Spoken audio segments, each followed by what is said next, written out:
আসসালামু আলাইকুম সবাই কেমন আছেন। আজকে আমার বাবাকে নিয়ে আমি ভিডিওতে আসলাম। দেখেন আমার বাবা কত সুন্দর, কত দুষ্টু। আব্বু তুমি ঘুমানোর একটা দোয়া বলো তো, ঘুমানোর সময় কি বলতে হয় বলো।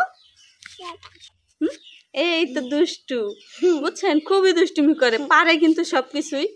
মানে ঘুমানোর দোয়া পারে, খাওয়ার সময় কি বলতে হয়, পড়ার সময় মানে বই খোলার সময় কি বলতে হয়, সব কিছু কিন্তু আমার ছেলে বলতে পারে।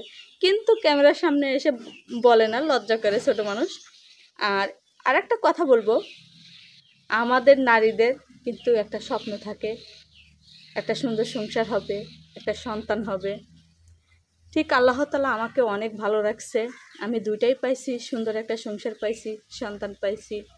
শত কষ্টের মাঝেও আমি অনেক সুখে আছি। আপুরা সবাই কেমন আছেন একটু অবশ্যই বলবেন কমেন্টে। আর ভাইয়ারা সংসার জীবনে কেমন আছেন একটু অবশ্যই কমেন্টে বলবেন। আর একটা কথা বলি, কাদের কাদের বাড়িতে এরকম কিউট কিউট দুষ্ট বাচ্চা আছে, কিউট দুষ্ট বাচ্চা একটু অবশ্যই বলবেন, আমরা শেয়ার করব। আমার এই দুষ্ট বাচ্চাটা খুব দুষ্টুমি করে, বুঝছেন।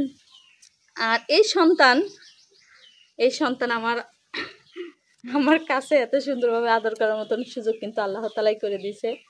আর আমি যে এত সুন্দর একটা পরিবার পাবো, বা আমি যে এত সুন্দর সংসার করব, আমি কখনোই কল্পনা করিনি।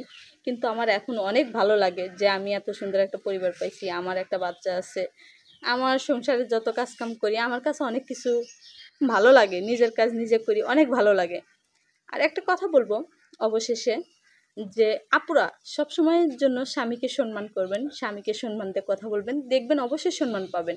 আর আপনাদের মাঝে ঝগড়াঝাটি হবেই স্বামী স্ত্রীর মাঝে, সেই কথাগুলো নিয়ে কখনো তৃতীয় পক্ষকে জানাবেন না। জানাইলে মনে করেন যে আপনাদের সংসারে অশান্তি হবে, কারণ আপনারা স্বামী স্ত্রী মিলে যাবেন, কিন্তু তৃতীয় পক্ষ কখনো, বাইরের লোকজন কখনো ভুলবে না, সে কথাটা কিন্তু মনেই রাখবে। আর ভাববে যে কিভাবে তাদেরকে আলাদা করা যায়। একটা কথা আছে না, প্রবাদে বলে, সুখে থাকলেও কাউকে বলবেন না, দুঃখে থাকলেও কাউকে বলবেন না। সুখে থাকলে সবাই নজর লাগায়, আর দুঃখে থাকলে সবাই লবণ লাগায়। লবণ কিন্তু সবার ঘরেই পাওয়া যায়, কিন্তু মলম কিন্তু সবার ঘরেই পাওয়া যায় না।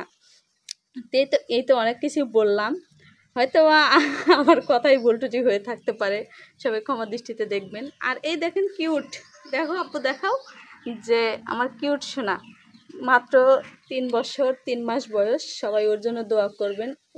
ওর গলার ভিতর টনসিল আছে, ওষুধ খাওয়াইতেছি কিন্তু কমতেছে না। এত ছোটো বয়সে তো অপারেশনও করা যাবে না, কি করব ভাবে পারি না।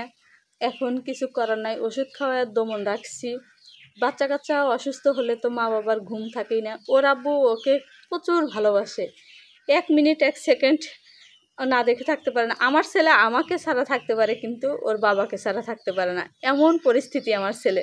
সবাই ভালো থাকবেন, খোদা হাফেজ। সালাম দাও আব্বু, সালাম দাও।